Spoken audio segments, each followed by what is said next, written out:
Irmãos, temos caminhado aí no livro do Apocalipse, a revelação do Senhor Jesus Cristo para os últimos tempos. E hoje nós queremos observar, dentro de Apocalipse 16, a ideia de que nós devemos nos arrepender dos nossos pecados diante do juízo de Deus. Apocalipse 16 nos traz essa ideia de que nós devemos nos arrepender dos nossos pecados diante do juízo de Deus. Esse texto que nós estamos observando hoje, de Apocalipse 16, ele, na verdade, não é direcionado diretamente para a igreja. João, quando recebeu esta revelação, estava tratando daqueles que haverão de viver no período dos 7 anos de tribulação, mais especificamente no período da grande tribulação, que são os 3 anos e meio, a segunda parte dos 7 anos de tribulação. Como louvamos a Deus hoje no cântico, a igreja será arrebatada antes dos 7 anos de tribulação. Nós não sabemos exatamente a data, obviamente, mas sabemos que será arrebatada antes. Não participaremos dos eventos que temos estudado. Nós vimos desde o capítulo 6 de Apocalipse até aqui os juízos de Deus sobre aqueles que rejeitarem o Cordeiro de Deus, sobre aqueles que aceitarem a marca da besta, o anticristo, e viverem no seu sistema de pecado. Então eles viverão num período de tribulação. O primeiro grupo de tribulação foi chamado de selos. O 6º selo, quando aberto, inaugurou o segundo grupo de tribulação, de juízo de Deus sobre os homens na terra naquele período, e são as trombetas. As 3 últimas trombetas são chamadas de ai. Ai é uma expressão do Antigo Testamento para um juízo de Deus contra um povo pecador. E a última trombeta abriu o início das taças. Na última vez que nos reunimos para estudar o livro do Apocalipse, a revelação do Senhor Jesus Cristo, observamos no capítulo 15 o anúncio desses 7 últimos juízos de Deus contra a humanidade que rejeitou a salvação do Cordeiro. Isso para o futuro, nesses 7 anos de tribulação. E cada grupo de juízos, 7 selos, 7 trombetas e 7 taças, os juízos vão aumentando e vão ficando piores. E este é o grupo mais severo dos juízos de Deus sobre os homens na segunda metade da tribulação. Jesus, em Mateus 24, falou da grande tribulação, e é exatamente isso que João está descrevendo minuciosamente. Algumas imagens são difíceis de nós entendermos, outras já são mais fáceis, ou pelo menos dá para compreender o que João viu ali e lhe foi revelado. E o interessante também é que este livro, apesar de estar comunicando, pelo menos nestes capítulos, do 6 até o capítulo 18, falando sobre o que haverá de acontecer no futuro, nesses 7 anos de tribulação, ele foi escrito também como um tipo de carta para aquelas igrejas da Ásia Menor, que nós observamos no capítulo 2 e no capítulo 3. Então foi escrito para as igrejas do ano 90 depois de Cristo, primeiro século. Jesus já tinha morrido, ressuscitado e assunto ao céu. Nesse período, Pedro, Paulo já tinham sido mortos. Praticamente todos os apóstolos nesse período já estavam mortos. Só restou João, que foi o único que morreu de morte natural. Todos os outros foram martirizados de alguma forma. E então a igreja daquele período estava sendo perseguida pelo Império Romano, sob o governo ali do imperador Domiciano. E nós devemos, ao ouvir os textos e ler a palavra de Deus no capítulo 16 de Apocalipse, nós temos que meditar o que Jesus queria para aquelas igrejas do ano 90, ao apresentar esta mensagem. O que Jesus quer da nossa igreja. Quando eu digo nossa igreja, eu estou falando de mim, estou falando de você. O que Jesus quer de você quando lemos o capítulo 16 do livro de Apocalipse? Certamente não é só a curiosidade ou o entretenimento de conhecer o juízo das taças, o flagelo de Deus para a humanidade naquele período. Não é só curiosidade. Você tem que entender, refletir, enquanto está sentado aí, o que Deus quer de mim hoje, com este capítulo do livro do Apocalipse. Sei que não vou passar por esse período, mas porque o Senhor registrou essa mensagem para a igreja do ano 90 e hoje está apresentando para a igreja do século 21. Por isso, a ideia é que nós devemos nos arrepender dos nossos pecados diante do juízo de Deus. O nosso Senhor é extremamente amoroso, mas Ele é um juiz. O mais justo, talvez o único justo, provavelmente, de todo o universo. Aquele que julga retamente, mas em alguns momentos com muita severidade, porque o Senhor é santo.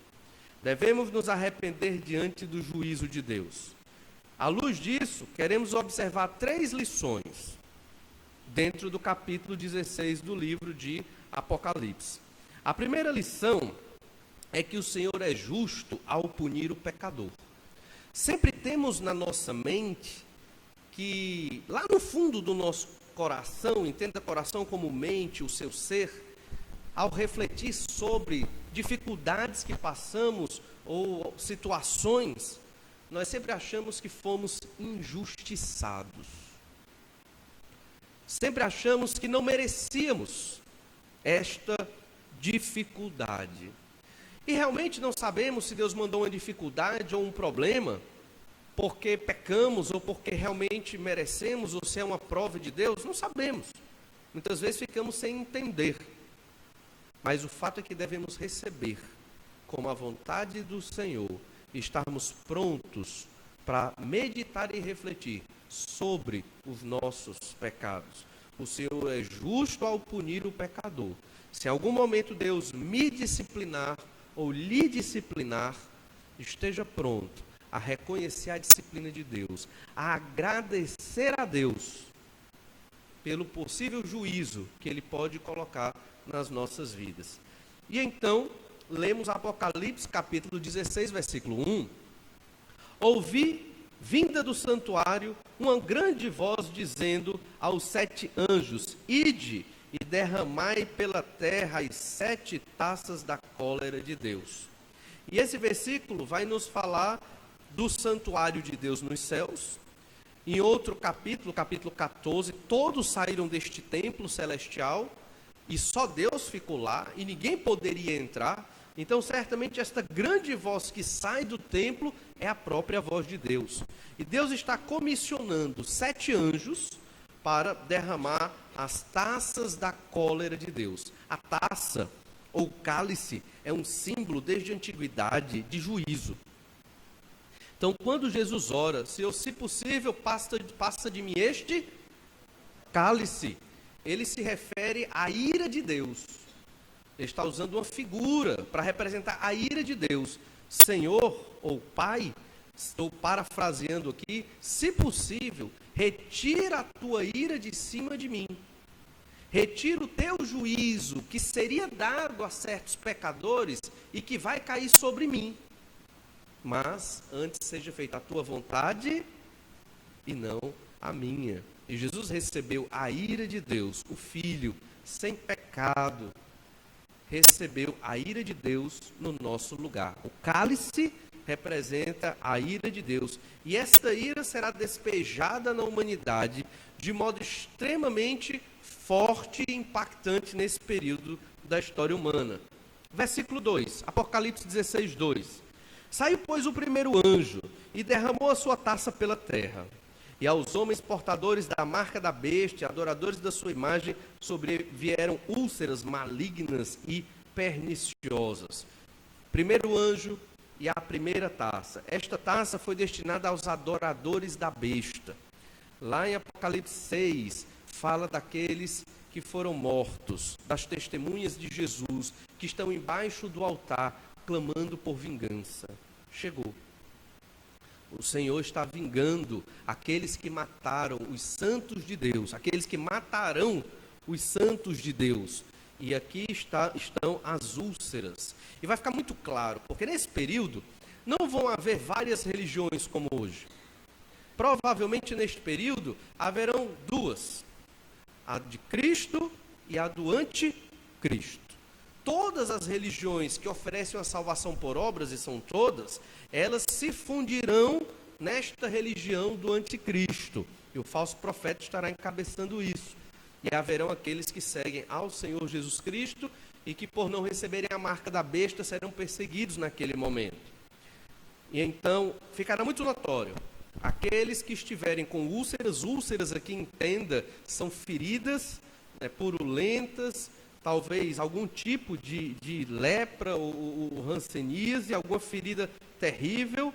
Estes serão marcados com esta enfermidade, estes são os adoradores da besta. Terão a marca e são os adoradores da imagem. Esta foi a primeira taça, o cálice que foi derramado. Interessante, isso aqui não é sem querer, é de propósito, é que este primeiro cálice nos lembra a sexta praga que Deus dispensou lá no Egito. Observe Êxodo, capítulo 9, verso 9, diz assim: ela se tornará em pó miúdo sobre a terra do Egito e se tornará em tumores que se arrebentem em úlceras nos homens e nos animais por toda a terra do Egito.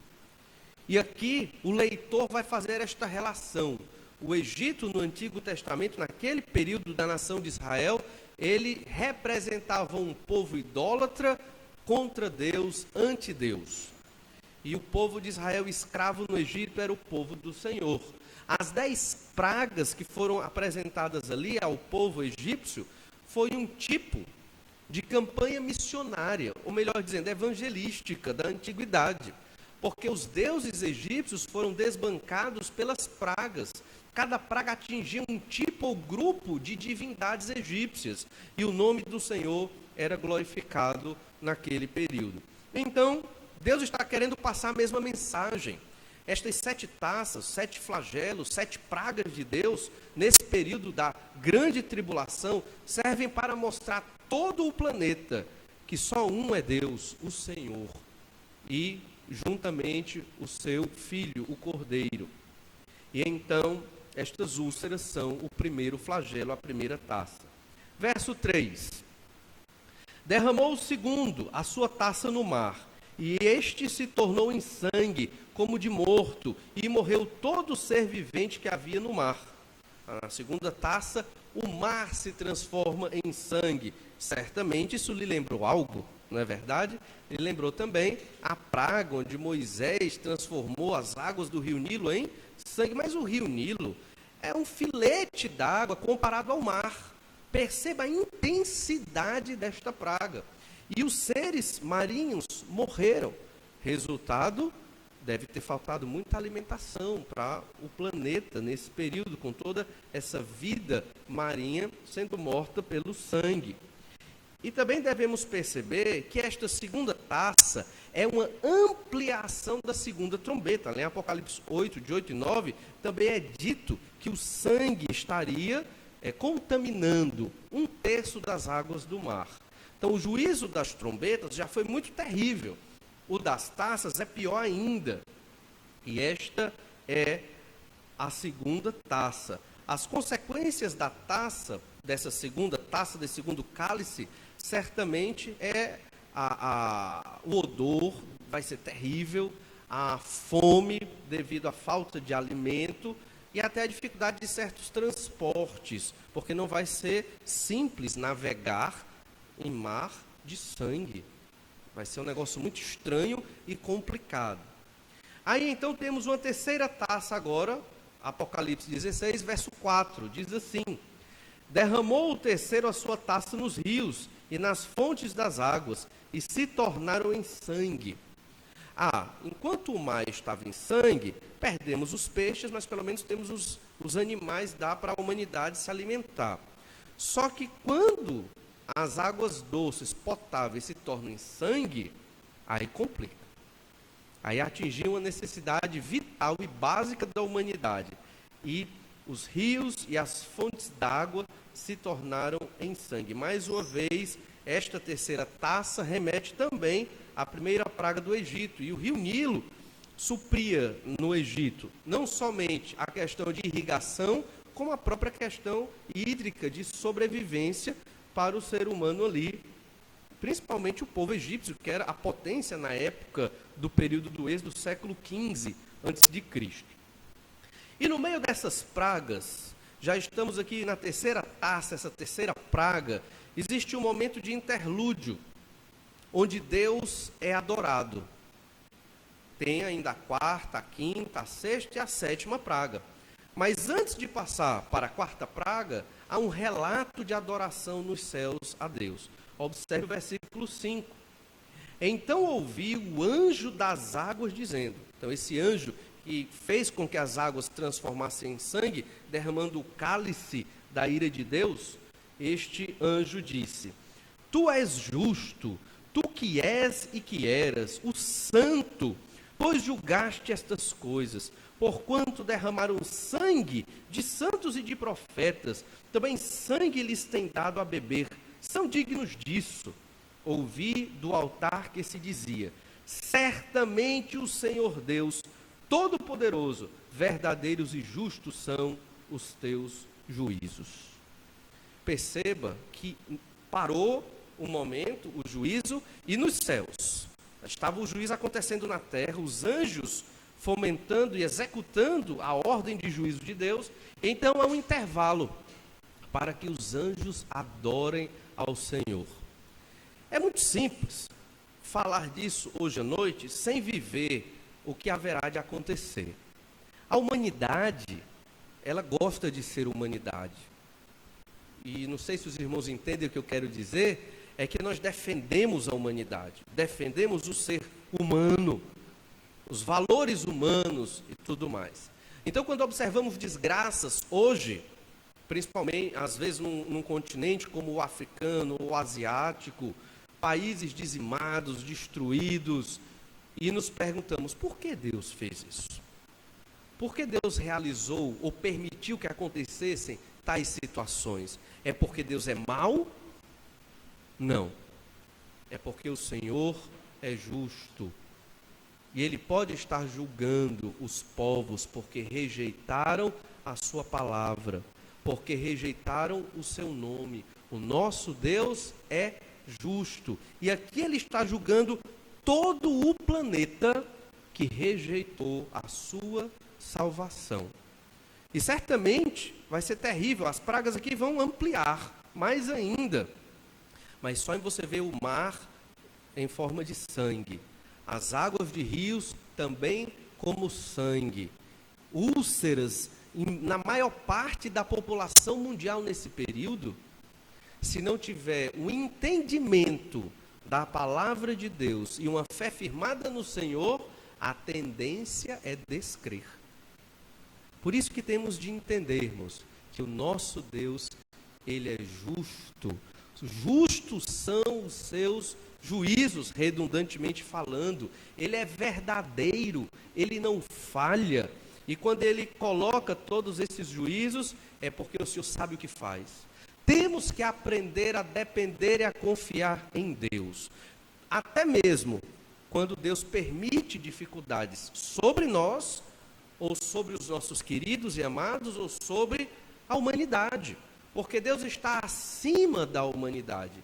E Ele só faz o que é bom. E a justiça de Deus é boa. Aos nossos olhos, pode parecer cruel, pode parecer terrível, implacável. Mas aos olhos de Deus é pura justiça. O Senhor sabe o que faz. E Ele nos dá aqui um motivo. O anjo está adorando a Deus. Tu és justo. Essa adoração é motivada pela justiça de Deus ao punir a humanidade com as taças naquele período da tribulação, que rejeitaram a vontade de Deus. E o motivo está aqui muito claro. Eles derramaram o sangue dos santos e dos profetas. Profetas, entenda-se que os pregadores da palavra naquele período da grande tribulação. O Senhor está simplesmente fazendo justiça. Vocês mataram os meus santos, pois vão morrer. É interessante que ainda haverá um julgamento do grande trono branco para todos aqueles, isso mais à frente, no livro do Apocalipse, para aqueles que não creram no Senhor. É um julgamento para os condenados, para os que rejeitaram a vontade de Deus. Mas apesar desse julgamento, Deus já está julgando aqui. Em Apocalipse 16. E hoje também Deus está julgando. Deus derrama o seu juízo contra o pecado humano. O pecado é um negócio muito sério. E nós não podemos amenizar, aliviar, relaxar com o nosso pecado. Temos que buscar ao Senhor, confiar nele, pedir para que ele nos dê o entendimento da sua justiça. Louvado seja Deus, porque não vamos passar por este período. Mas este período nos ensina que o Senhor é justo, é um Deus sério, ele é santo. E a santidade dele está sendo vindicada aqui. Porque este povo matou os seus santos e os seus profetas e são dignos de beber sangue. Essa é a justiça do Senhor. Esse é o nosso Deus. Foi a Ele que nós cantamos hoje. É a Ele que você ora todo dia. É a este mesmo Deus. Perfeito amor, puro amor, mas justo. E que odeia o pecado. Devemos aceitar e aprender com o juízo de Deus contra o pecado. Devemos odiar o pecado e viver vidas santas. E a gente podemos lembrar aqui do apóstolo Paulo, que se esmurrava para não ser condenado naquilo que pregava. Obviamente é uma metáfora, literalmente ele não se esmurrava, mas ele tinha uma disciplina.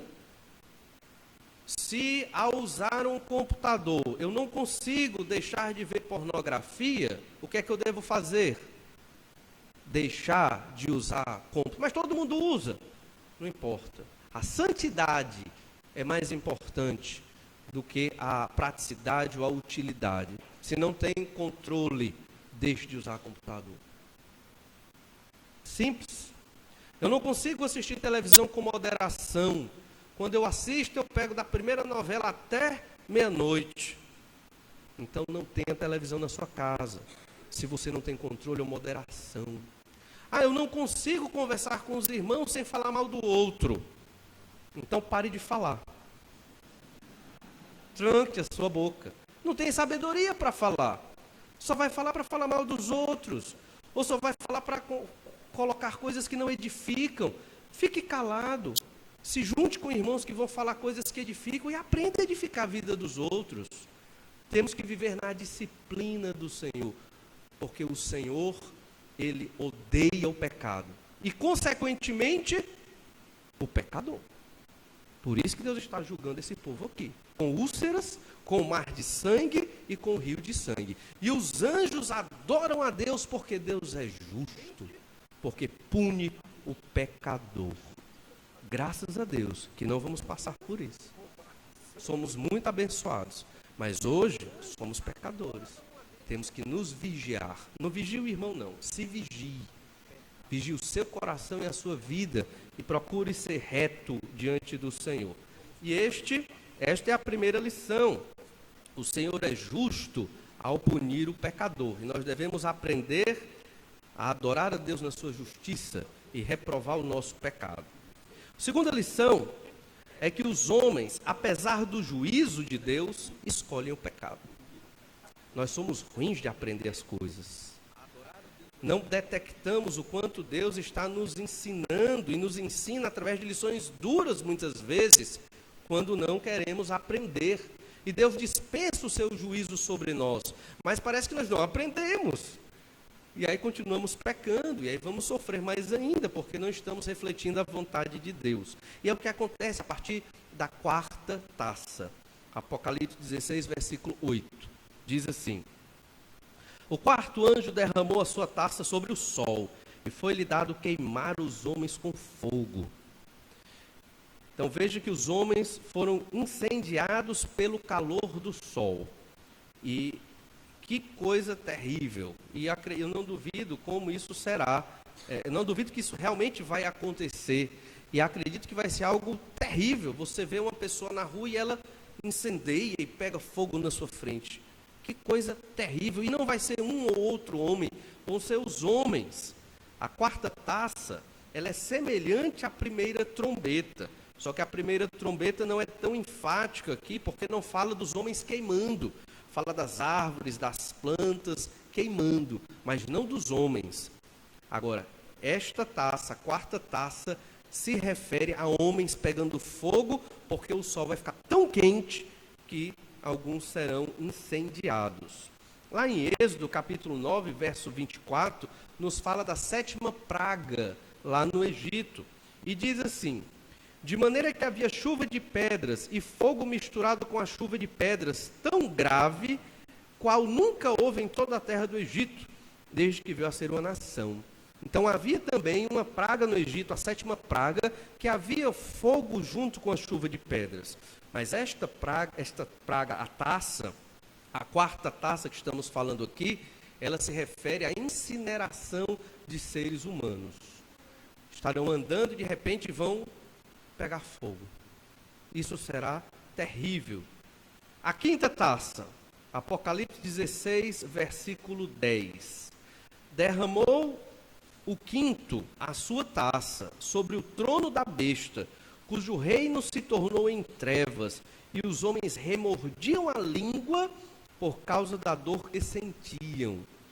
Perceba então que esta taça se refere mais ao ambiente do que estava acontecendo.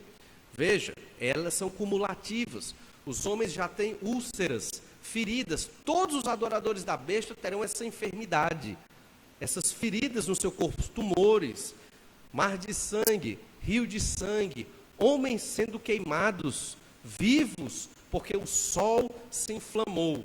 E agora tudo se tornará em trevas, densas trevas, escuridão no planeta. Perceba então que esta 5ª taça deixa o ambiente mais terrível. Talvez sem energia durante a noite, o dia mais sombrio e escuro, pessoas queimadas na rua, carbonizadas, sofrendo, outras cheias de feridas. Imagine o cenário. A busca de água potável ficando difícil, só tem sangue por toda parte. Se você começa a imaginar, olha, os filmes de terror da atualidade vão perder para esta imagem. E ela é global. Ela é para o mundo inteiro e vai atingir principalmente os adoradores da besta.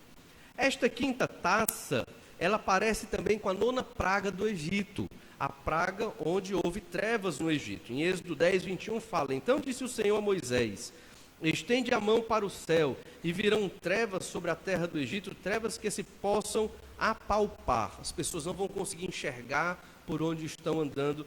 A 5ª taça será muito pior do que esta praga do Egito. E, obviamente, o objetivo desta taça é o juízo contra os pecados daqueles que adoraram a besta e receberam a sua marca. A 6ª taça está no versículo 12, Apocalipse 16, verso 12. Diz assim: derramou o 6º a sua taça sobre o grande rio Eufrates, cujas águas secaram, para que se preparasse o caminho dos reis que vêm do lado do nascimento do sol. Então vi sair da boca do dragão, da boca da besta e da boca do falso profeta, 3 espíritos imundos, semelhantes a rãs, porque eles são espíritos de demônios, operadores de sinais, e se dirigem aos reis do mundo inteiro, com o fim de ajudá-los para a peleja do grande dia do Deus Todo-Poderoso. Esta 6ª taça se refere ao direcionamento dos líderes mundiais da época, que estarão se preparando para uma guerra, uma batalha, não espiritual somente, mas física, contra o Senhor Jesus Cristo e o seu exército. Esta é chamada a Batalha do Armagedon. E para convencer os líderes mundiais, tanto o dragão, que é Satanás, a besta, que é o anticristo, e o falso profeta, enviarão demônios, que convencerão os líderes das nações a se juntar ao anticristo. E eles irão para este local batalhar contra os exércitos do Senhor. E acredita-se que nós, igreja, estaremos no meio destes exércitos, com corpos glorificados, juntos do Senhor, nesta batalha, que certamente será desigual, porque haverá uma vitória arrasadora do Senhor Jesus Cristo. Mas este não é o assunto hoje. E é interessante que o rio vai secar, o rio Eufrates vai secar, para que estas nações tenham uma estrada natural mais propícia para ir para o local desta batalha. Então, são os detalhes que nós temos aqui da sexta taça. Isso nos lembra também quando a Babilônia foi dominada pelos medo-persas. Ciro, um general, um comandante muito inteligente, para entrar na cidade da Babilônia, que era a mais fortificada da antiguidade, os seus muros, suas muralhas eram duplas, com um fosso no meio. Cada uma destas muralhas andavam cerca de 5 carruagens, uma do lado da outra, elas eram muito extensas, e ainda havia um grande rio, ela era banhada pelo rio Eufrates, circundava a cidade da Babilônia, era intransponível. Mas, obviamente, toda cidade murada da antiguidade tinha que ter uma fonte de água. A fonte de água da Babilônia era o rio Eufrates. Então, o que foi que Ciro fez? Lá longe da cidade, ele fez uma represa, num braço do rio Eufrates. E o rio secou da represa para frente em relação à cidade. E então ficou um sulco sem água embaixo da muralha. Isso de madrugada. E então o exército medo-persa de Ciro passou por baixo da muralha, no espaço da água que foi represada. Então o rio Eufrates foi represado e deu um caminho para Ciro entrar e conquistar a Babilônia. Isso aconteceu lá em Daniel capítulo 5. Daniel 5 não narra a história que eu estou dizendo, isso é fruto de pesquisa arqueológica, mas narra o momento em que Ciro entra na Babilônia e conquista e destrona ali o rei Belsazar. Mas a questão é que aqui está usando a mesma figura. O rio Eufrates ele vai secar e então vai haver um caminho natural para este exército das nações, e este exército mundial vai batalhar contra o Cordeiro e contra o seu exército de santos. Os homens, apesar do juízo, escolhem o pecado. Veja que juízos terríveis aqui. Além de já termos falado das úlceras, dos tumores, do mar de sangue, dos rios de sangue, água doce com sangue, nós temos aqui homens pegando fogo. Nós temos aqui trevas sobre o planeta. E nós temos aqui, se não houver uma terceira guerra mundial até esse momento, esta vai ser a maior de todas as guerras mundiais. Então, apesar de todos estes juízos de Deus, os homens que viviam nesta época, eles não se arrependeram. Não sei se você notou que eu pulei alguns versículos entre algumas taças. E eu pulei exatamente para mostrar a intenção de Deus ao retratar que o povo da época não queria se arrepender, apesar dos juízos. Olha Apocalipse 16, 9. Com efeito, os homens se queimaram com intenso calor. Está falando da quarta taça. Os homens pegando fogo. Olha, se eu vejo homens pegando fogo, eu vou pedir perdão dos meus pecados. Eu vou suplicar a Deus o favor, porque eu posso ter cometido algum pecado e nem percebi. E aí eu vou suplicar a Deus, Senhor, tem misericórdia de mim, me liberta, me salva desta condenação. Mas sabe o que esses homens fizeram? Blasfemaram o nome de Deus. Quem tem autoridade sobre estes flagelos? E nem se arrependeram para lhe darem glória. Veja a dureza do coração desses homens. Mas, na verdade, nós somos iguais a eles. Nós somos iguais a eles. Mesmo ouvindo do juízo de Deus, nós não temos condição de arrependimento. Se Deus não agir em nós, nos arrependemos pela primeira vez, porque o Senhor colocou fé em nós. Porque em nós mesmos não tínhamos condição de pedir para o Senhor nos salvar. Não tínhamos condição de reconhecer os nossos pecados, porque somos duros de coração, como todo ser humano é duro de coração, e mesmo que ele veja os sinais do juízo de Deus, talvez não tão terríveis quanto esse, mas o homem ainda fica firme no seu orgulho, na sua humanidade, achando que o ser humano é muita coisa. Diante de Deus é bem pequenininho. Temos que reconhecer, então, os nossos pecados. E esse é o primeiro sinal de uma pessoa que está no caminho da conversão. e de sua salvação. Você que está pregando o evangelho para alguém, quando essa pessoa começa a reconhecer naturalmente, sem ser forçada, naturalmente ela reconhece o seu pecado e que precisa de Deus, o Espírito Santo está agindo no coração dela, porque é um milagre um pecador que se arrepende. É um milagre. Nós somos frutos do milagre de Deus, porque nós, como estes aqui, se não fosse a ação de Deus, não nos arrependeríamos dos nossos pecados. E se hoje nos arrependemos, é pela graça de Deus. Não é porque você é bom, nem porque eu sou bom. É porque temos a palavra, temos o Espírito Santo e o Senhor agindo nas nossas vidas. Por isso, temos que nos arrepender diante do juízo de Deus. Diante das situações que passamos na vida, das dificuldades, temos que começar a pensar onde eu errei ou desagradei o Senhor. Será que é por causa do meu pecado? Será que eu estou sendo fiel a Deus? Será que o Senhor está realmente eu estou realmente me conduzindo dentro da vontade do Senhor? Ou eu sou um crente nominal? Crente nominal é aquele que só tem um nome. Será que eu sou somente aquele crente do domingo? Está na igreja, canta, acha lindo, sai com os irmãos, tem amizades. Sim, mas quando chego na minha casa, nada de Bíblia. Quando chego no meu quarto, nada de oração. Pregar o evangelho para o perdido, sei nem o que é isso. Discipulado, nunca fiz. E precisa?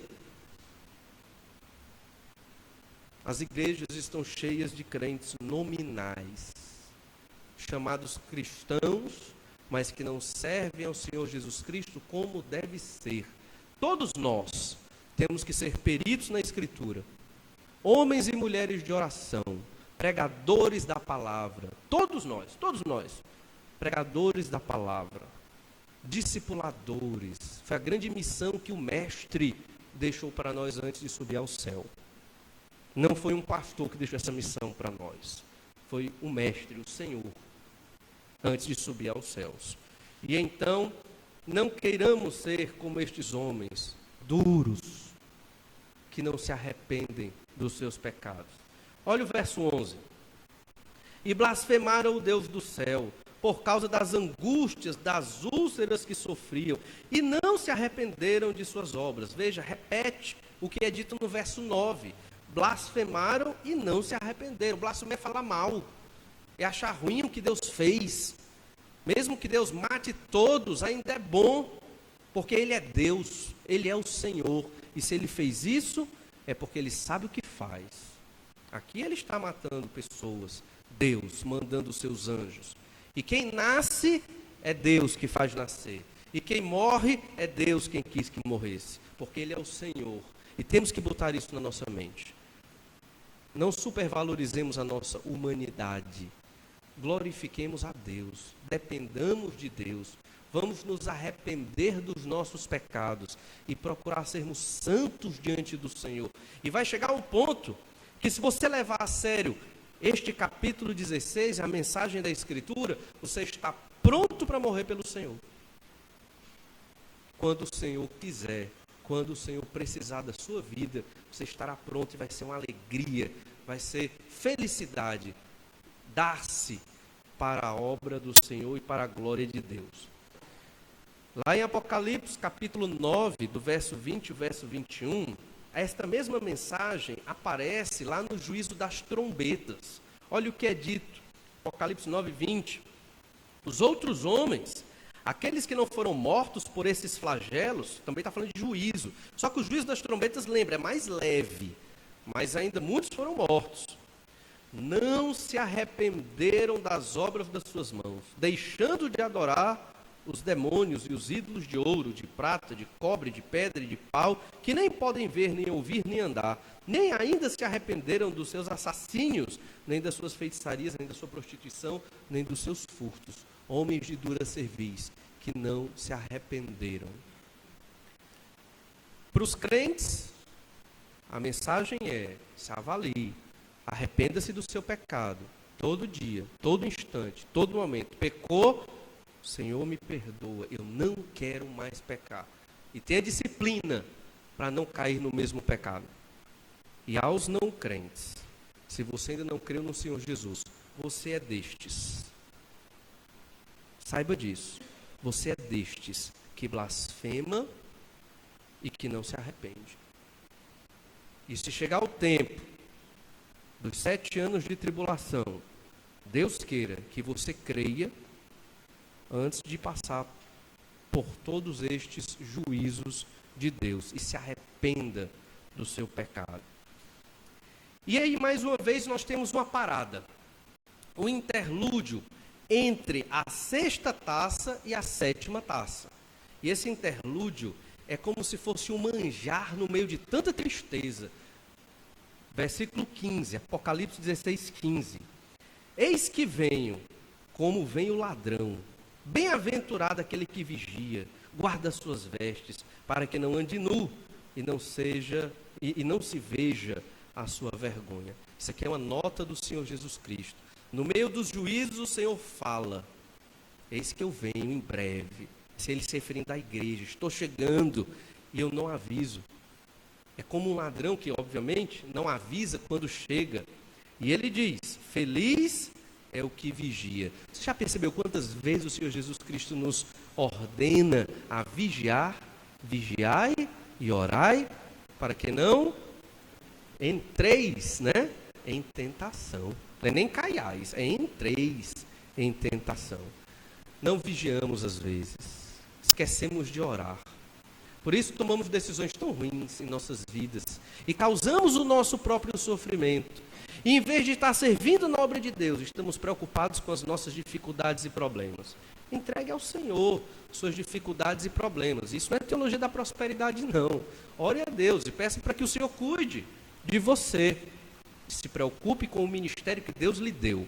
Ministério não é só pastor que tem, nem seminarista, nem missionário, não. Todo crente tem um ministério. Essa palavra significa serviço. Todo crente tem um serviço a prestar no reino de Deus. E você tem o seu. A igreja tem programas, a igreja orienta, a igreja tem departamento que você pode servir, mas você tem o seu. E você pode desafiar essa igreja a servir, como hoje foi bem colocado, visitar aqueles que estão sofrendo nos hospitais. É um desafio. Se você entende que Deus está lhe chamando para esse ministério, vá. Ou então, do grupo de estudos bíblicos durante a semana, os grupos satélites. Ou então para a obra missionária, como a Eleonai colocou muito bem aqui. E ela colocou um relatório preciso e claro, foi ótimo. E desafiando-nos a obra missionária. Quem aqui vai? Obviamente não são todos, mas aqueles que Deus escolheu. Feliz é aquele que vigia. Você está vigiando e orando, e a figura das vestes se refere exatamente a andar em retidão. Você tem as vestes da salvação. O crente que vigia, ele foi salvo pelo sangue do Cordeiro. Mas tem aqueles que parecem crentes, mas não vigiam, e têm vidas cheias de pecado. Arrependa-se, seja reto diante de Deus e sirva ao Senhor na obra dele. E a última lição de hoje, que vai envolver aqui a 7ª taça, nos diz que o juízo do Senhor será completo. Deus vai executar um juízo pleno, completo, não só no aspecto espiritual, mas físico também. Obviamente, mais uma vez, no período da tribulação, na grande tribulação. A 7ª taça, então, introduz a batalha do Armagedon, a consumação da ira de Deus sobre a humanidade. Apocalipse 16, verso 16. Então, os ajuntaram no lugar que em hebraico se chama Armagedon. Então derramou o 7º anjo a sua taça pelo ar, e saiu grande voz do santuário, do lado do trono, dizendo: feito está. Interessante, e sabemos que essa grande voz é de Deus, porque no capítulo 14, todos saíram do santuário de Deus que está nos céus, e só o Senhor ficou ali, no período desses juízos mais terríveis. E outra reflexão muito importante, é que Jesus usou essa mesma expressão, ou uma expressão não igual, mas muito semelhante, quando o Senhor estava na cruz, e quando estava perto mesmo de morrer, o que é que o Senhor disse? Está consumado. A salvação do homem pecador. Antes de Cristo, depois de Cristo, se consumou efetivamente ali, a partir do sacrifício do Senhor Jesus. E Deus agora está falando, também está consumado o juízo para aqueles que rejeitaram tão grande salvação. Salvação pela graça, pelo sacrifício de Cristo, foi rejeitada. Perceba então que os juízos de Deus se encerram aqui, nesta última taça, que apresenta esta grande batalha. Verso 18. O verso 18 vai dar algumas características desse período. E sobrevieram relâmpagos, vozes e trovões, e ocorreu grande terremoto, como nunca houve igual, desde que há gente sobre a terra. Tal foi o terremoto forte e grande. Então, neste período desta batalha do Armagedon, ou antes, ou no decurso dela, um grande terremoto. Verso 19. E a grande cidade se dividiu em 3 partes, e caíram as cidades das nações. E lembrou-se Deus da grande Babilônia, para dar-lhe o cálice do vinho do furor da sua ira. E aqui um juízo específico para a Babilônia. Este terremoto dividiu esta grande cidade em 3 partes, e as cidades das nações que estavam aliadas da grande Babilônia. E junto disso, versículo 20... Todas as ilhas fugiram e os montes não foram achados. Também desabou do céu sobre os homens grande saraivada, como pedras que pesavam cerca de 1 talento. E por causa do flagelo da chuva de pedras, os homens blasfemaram de Deus, porquanto o seu flagelo era sobremodo grande. Além do terremoto, da destruição da Babilônia, uma chuva de pedras. E em torno disso estava começando ou começará a grande batalha do Armagedon. Capítulo 17, 18 e 19 vão falar desta grande batalha. Veja que Deus julga o homem de modo completo. Os habitantes do planeta, neste período, que rejeitaram o Cordeiro, que mataram os santos de Deus e os profetas, os pregadores do Senhor, eles receberão o juízo em terra e também no grande trono branco, quando serão condenados ao inferno e ao lago de fogo. E mais uma vez, não sei se você notou, no final do capítulo, qual foi a reação desses homens mediante esta última taça de juízo de Deus? Blasfemaram, não se arrependeram. Porque o arrependimento é fruto de um milagre de Deus nas nossas vidas. Não ache que você é bom porque você se arrependeu dos seus pecados. Nós nos arrependemos porque Deus agiu em nós. Isso é milagre, isso é a graça do Senhor. Esse é o motivo que deve nos levar a fazer tudo pelo Senhor Jesus. Jesus não nos obriga, não nos constrange, nem nos maltrata. O Senhor dá a palavra, pede para que leiamos, e a partir desta leitura nós devemos nos colocar como vida, a nossa vida, completamente à disposição do Senhor. Nos mínimos detalhes, horário para os cultos, tempo para a leitura da Bíblia, não só leitura, mas reflexão, tempo de oração, pregar o Evangelho, investir em missões. Nós investimos em tantas coisas, nossos recursos, nossa vida, e esquecemos de investir na obra do Senhor. Não esqueça, somos peregrinos, estamos de passagem. A vida é muito rápida, como hoje foi muito bem colocado, já terminou janeiro, vai começar fevereiro, já estamos no fim do ano. Os dias voam, estamos envelhecendo e vamos morrer. Para a glória de Deus, para estar junto do Senhor. E é muito melhor estar com o Senhor do que estar aqui nesse mundo. Porque o pecado é terrível e estar com Deus é maravilhoso. Estar com Deus é maravilhoso. Nós nos arrependemos dos nossos pecados, porque o Senhor foi gracioso conosco. E devemos odiar o pecado. E aqueles que ainda não se arrependeram, se arrependam. Devemos nos arrepender diante do juízo de Deus. 3 lições importantes. O Senhor é justo ao punir o pecado. Os homens escolhem o pecado apesar do juízo de Deus. E o juízo de Deus será completo. Entenda que quando aqueles que rejeitaram o Cordeiro estiverem no inferno, eles não vão se arrepender dos seus pecados lá. Eles não vão pensar assim: se eu soubesse do inferno que era assim mesmo, eu não faria o tanto de pecados que eu fiz, eu teria crido em Jesus. Não. Lá no inferno, eles vão ter a mesma reação destes homens no período da grande tribulação. Não vão se arrepender e vão blasfemar.